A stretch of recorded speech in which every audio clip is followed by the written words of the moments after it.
Hello, everyone, and welcome to Radical Thinker, the place where we challenge Western media narratives. Today is Sunday, April 5th, 2026, the 47th day of the American and Israeli war imposed on the Islamic Republic of Iran. Since our last meeting yesterday, a lot of things have happened.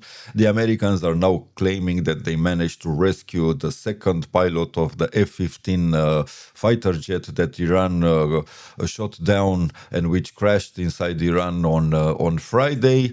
It was a special operation which lasted for hours and led to the American forces also losing at least one free C-130 Hercules airplane, if not two. The details are not yet known, and one or two Black Hawk helicopters. They were lost. These aircraft were lost during the operation because the Iranian armed forces used manpads to shoot this aircraft and prevent them from exiting the Iranian airspace. But the Americans are still claiming sort of a victory. They claim to have rescued after more than 48 hours the stranded pilot inside Iranian territory. President Donald Trump, he wrote a very lengthy post about this so-called victory on Truth Social, and the Speaker of the Parliament of the Iranian Parliament, Mr. Kalibaf, said on Twitter, "If the United States gets 3 more victories like this, it will be utterly ruined." And he posted a video with the wreckage, what has been left of this American aircraft, which the Iranians managed to shoot down this morning after fighting for a couple of hours. The American Special Forces during the rescue operation. The Iranians are denying that the Americans have been successful. They said that due to the joint operations of the Warriors of Islam in the Islamic Revolutionary Guard Corps, the Army of the Islamic Republic of Iran, the heroic Basiji, and the law enforcement forces, the rescue of their downed fighter pilot has failed. So the Iranians are denying that the Americans managed to extract the pilot. Anyway, the American story, it's a little bit shady. We don't know if they really managed to rescue both pilots. As they were saying, the Iranian side says that the Americans are lying regarding the rescue operation of the first pilot, and probably now they are trying to come up with a more convincing story about rescuing the second pilot. So they are trying to turn the tables a little bit, to have a PR operation and make it look as a great victory. But as Mr. Kalibaf, the Speaker of the Parliament, said, if this is what the Americans are calling victories, to lose multiple airplanes and to engage special forces for more than 48 hours to recover pilots, because you managed to lose other aircraft in the Iranian airspace. Imagine what will happen if they are going to really try to do a ground invasion and to send thousands of troops inside Iran. For sure, they will not be able to rescue them if they get stranded, if they get shot at, if they get captured. It will be basically impossible. According to American sources, during the special operation of rescuing the pilot of the F-15 fighter jet, the American side employed more than 200 military forces. So if for one or two pilots they are using 200 military personnel, imagine what happens if they are going to send thousands of troops inside Iran, and if many of them would get captured. It would be a total and utter disaster for the American side. But I'm still convinced that something it's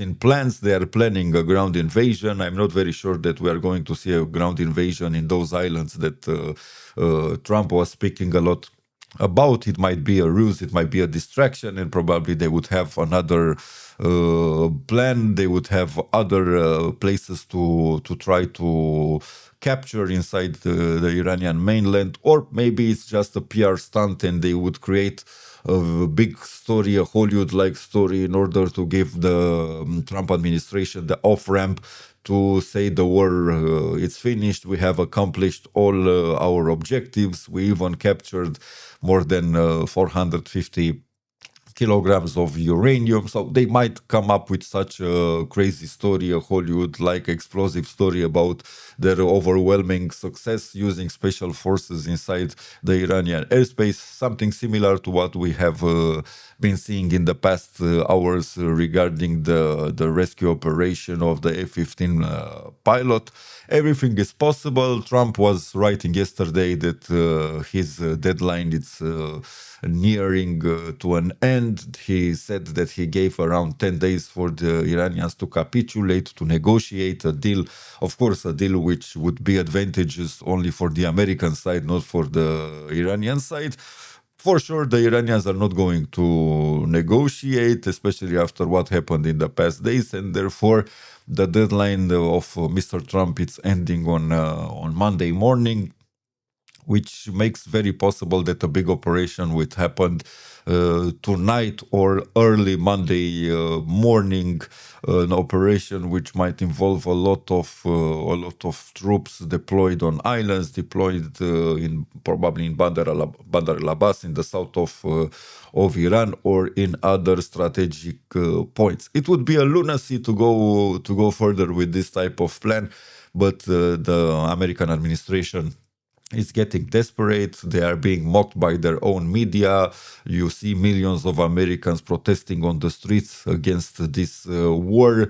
Their allies in Europe are also criticizing the war, criticizing what the Americans have done for the past 46, 47 days. They don't want to get involved. On contrary, some European countries have decided to have negotiations with Iran to find peaceful ways for their ships to pass the Strait of Hormuz without engaging in hostilities, which is a pretty smart move. To make negotiations are always better than to get caught up with the Americans in a war, in another war in the Middle East, this time not with a nation like Iraq, but with a nation like Iran, which has proven for more than 1 month that it has outstanding military capabilities and it can stand its ground in front of American and Israeli aggression. Let's see what other things happened in the past 24 hours. Several fires have broken out at Abu Dhabi's Borouge Petrochemicals factory, with damage currently being assessed following an Iranian missile and drone attack. Honestly, at this point, I'm thinking what will be left of the Emirates when this war ends, if it will last for 2 or 3 or 4 or 5, 6 months more. At this rate, probably nothing of value will be left over in the United Arab Emirates, besides a couple of fancy skyscrapers and some supermarkets.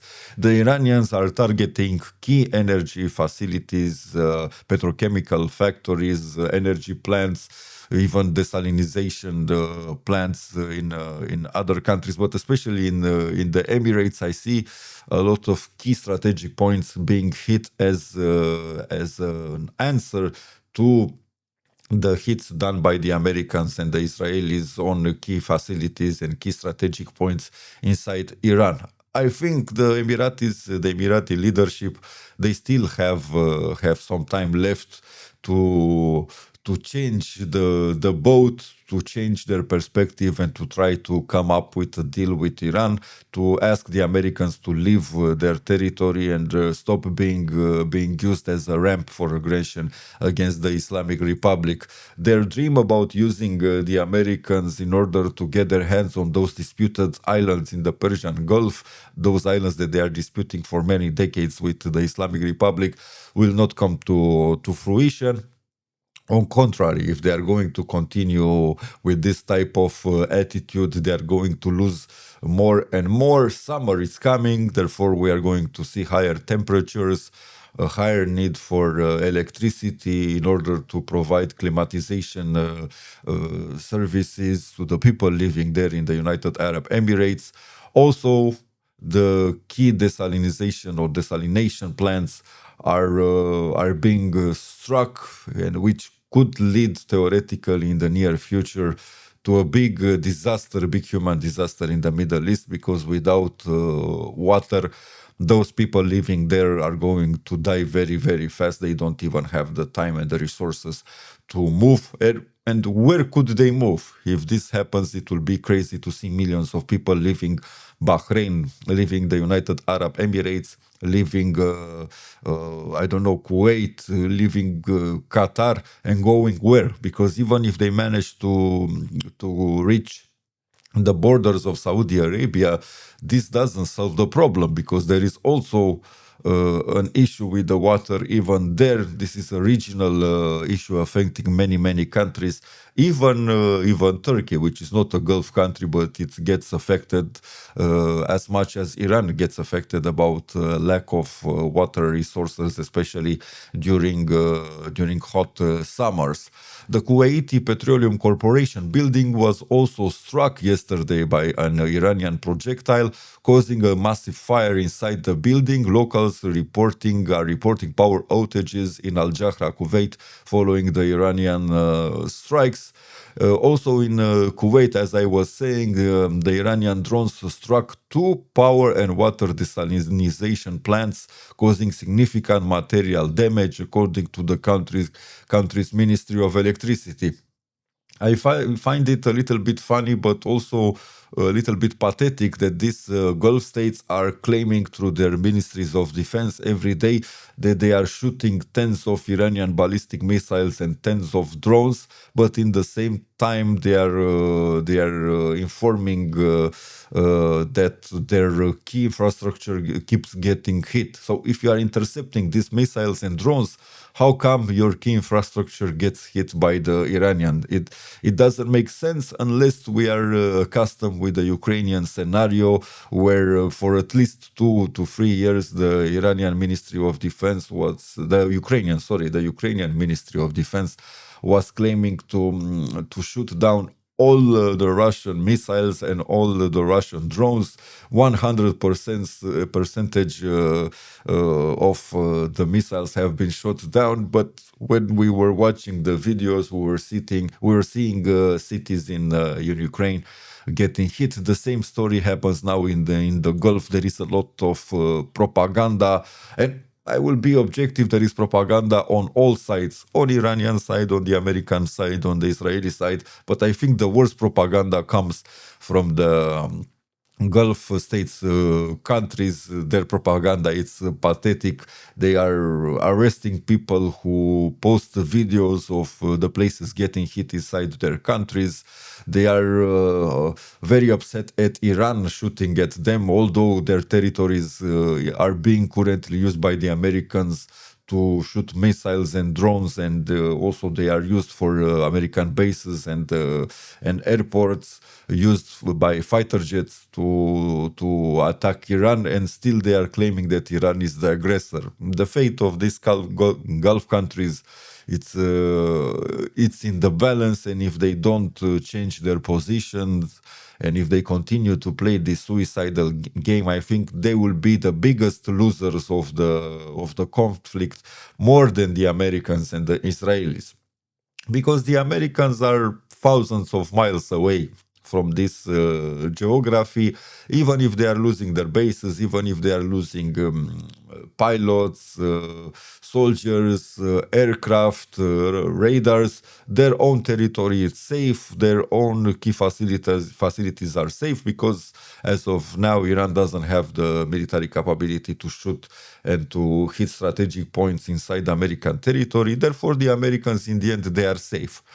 Even the Israelis, they have natural resources provided to them by the Americans. If they need oil and gas, the Americans and probably also the Azeris and the Turks, they are going to provide them what they need. But the biggest losers in terms of destroyed infrastructure, in terms of destroyed image, and probably they will have years in which no one from the West or from other geographies will come to invest. The biggest losers, as I said, are the Gulf countries, especially the United Arab Emirates and also Bahrain and Kuwait.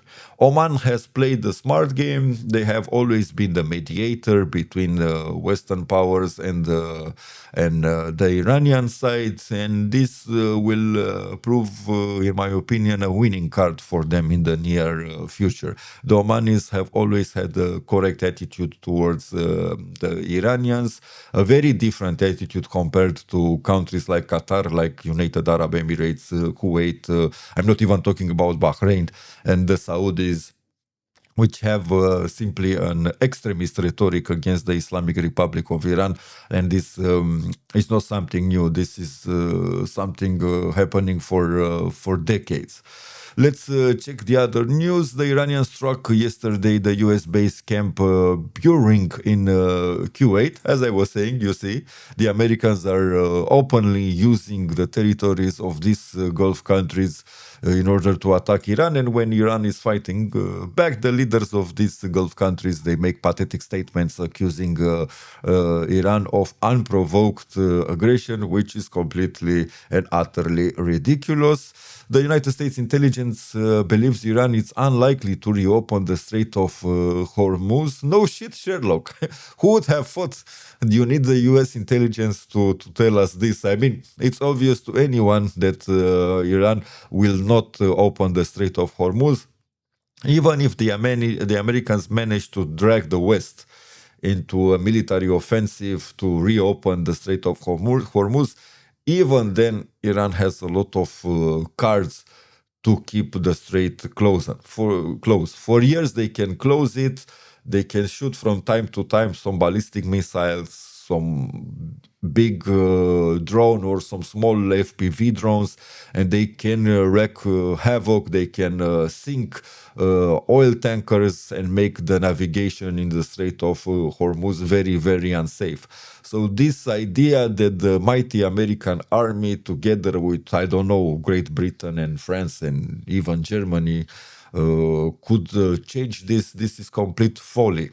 What the Americans can try, they can try to capture some islands, make some videos showing themselves that they capture some islands in the Persian Gulf, stay there for 1, 2, 3 days under the Iranian missile and drone barrage, and after that they would retreat, and this could offer an off-ramp, a political off-ramp for Donald J. Trump to say that the war from the American perspective is finished and that they managed to achieve their objectives, therefore leaving the Israelis alone in this conflict, which was started, if we are to be honest, at the behest of the Israelis. But it's too soon, in my opinion, for this. We would see at least one more week of confrontations until such a scenario would become plausible, if not even more.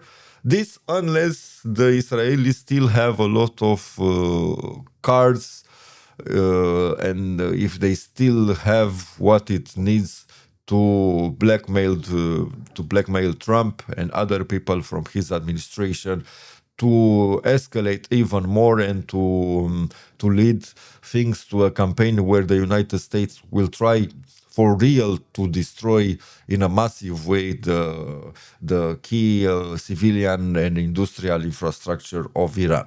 But if they are going to go on this path of carpet bombing Iranian oil facilities, energetical plants, I don't know, steel factories, and so on, the Iranians will be forced to really attack and destroy key points in the Gulf states. And when I talk about these key points, I'm especially referring at Aramco and other oil and gas facilities present in Saudi Arabia, in Qatar, I don't know, Kuwait, and other countries from the Gulf.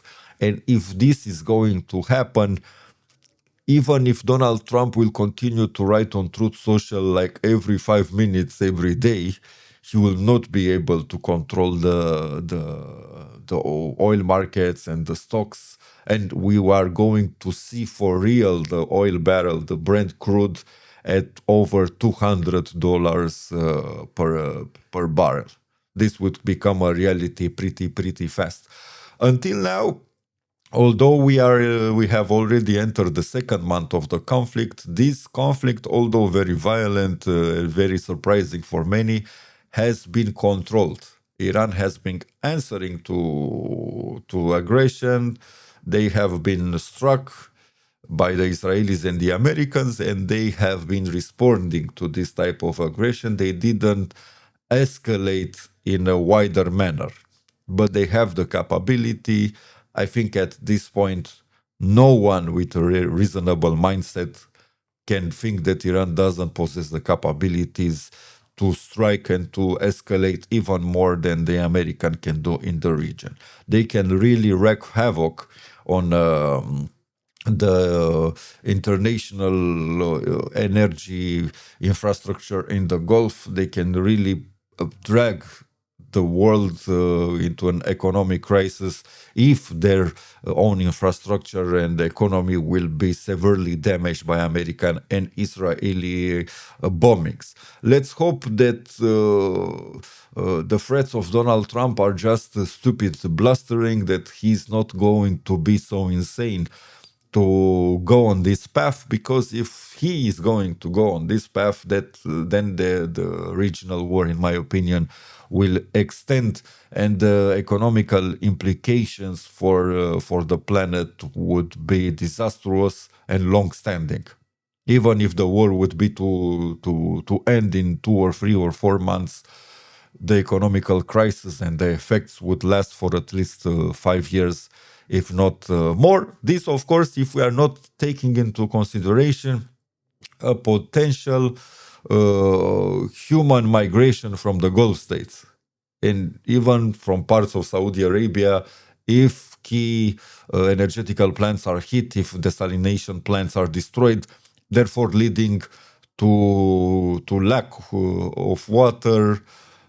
This would be a complete human disaster. You would see tens of millions of people being forced to leave the region, and where they could go. I mean, they could try to go to the Levant. They cannot enter so much in Syria, or probably they can go to Syria. But after that, many of them, I think, they would try to go to Europe, which, of course, would be a second crisis for the Europeans, a second time where they are confronted with waves of migrants coming from the Middle East, migrants that they say they don't want, but migrants that they have been complicit in making, as it was the case with Syria, where Western Europe was collaborating with the Americans in order to destabilize the Syrian leadership and get Bashar al-Assad removed from power. And now we see what is happening in Syria, and we are seeing that the Syrians from Europe, they don't want to return to Syria because many of them are not very fond of the new so-called President Ahmad al-Shara, which no one has voted for. Therefore, things are going to most probably escalate. Next week will be a very tense one. I'm expecting a lot of developments. I'm confident that Iran is prepared even for this further type of escalation, and they will hit severely in the Middle East. They have a lot of surprises also for the Americans and also for the Israelis. Today, the Americans are going to brag about their success. Probably Hollywood is already planning the casting and writing the script for a new propaganda movie about how they managed to rescue this stranded pilot from inside Iran. But as the Speaker of the Iranian parliament, Mr. Kalibaf, said, if this is what the Americans are calling victories, if they will have 2 or 3 more victories like this when they need to lose multiple airplanes inside Iran just to rescue one pilot, then this will be an overwhelming disaster for the Americans. They still have the time now to stop this folly, to stop this stupid war, which is not profitable for anyone. Even for Israel, it's not profitable because Israelis are failing. They cannot achieve their objectives. Killing the supreme leader of Iran, which was a lunacy from the start, didn't bring the results that they were aiming for.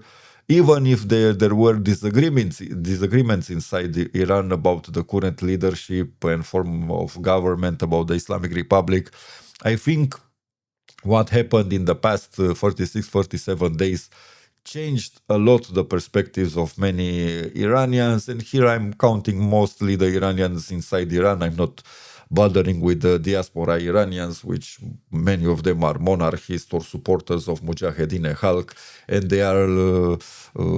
they cannot be saved. Let's put it like this: they have been brainwashed so much to the point of becoming useful idiots of the Americans and Israelis. These people who have been following Iran International, Manoto, Radio Farda, and other propaganda media stations owned by the Americans, Saudis, or Israelis, they are unredeemable. They cannot be redeemed. These people will die having this stupid mindset, waiting for the Prince Reza Pahlavi to come and to save them, which is a lunacy. Reza Pahlavi is nothing more than an idiot and a puppet, a traitor to its own country, a type of impostor of a person who would send his own countrymen, the Iranians, to certain death just for him to get a throne and to get some fortune and a key position and become a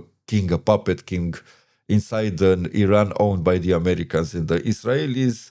God forbid this would ever happen. I'm sure that at this point, the majority of the Iranians living inside Iran, they understand the reality. They have been, now they have the capability to see beyond the Western propaganda, and they will do anything that is necessary for saving their country and for winning this war, which was imposed on them, a war of aggression of the Americans and Israelis against the noble people of the Islamic Republic of Iran.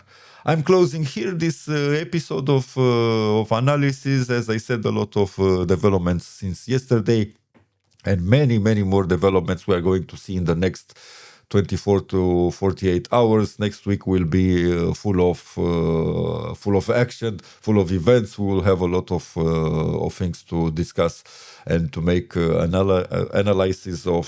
So it will be a full week. Once again, like, subscribe, follow, and if you would want me to touch on certain subjects, feel free to write me in the comment sections, and I will answer to your questions. I will try to discuss and develop the topics that you want me to analyze. Until our next meeting, I'm wishing you a good Sunday and to be healthy and positive, and I'm looking further for the next developments. Thank you and have a great day.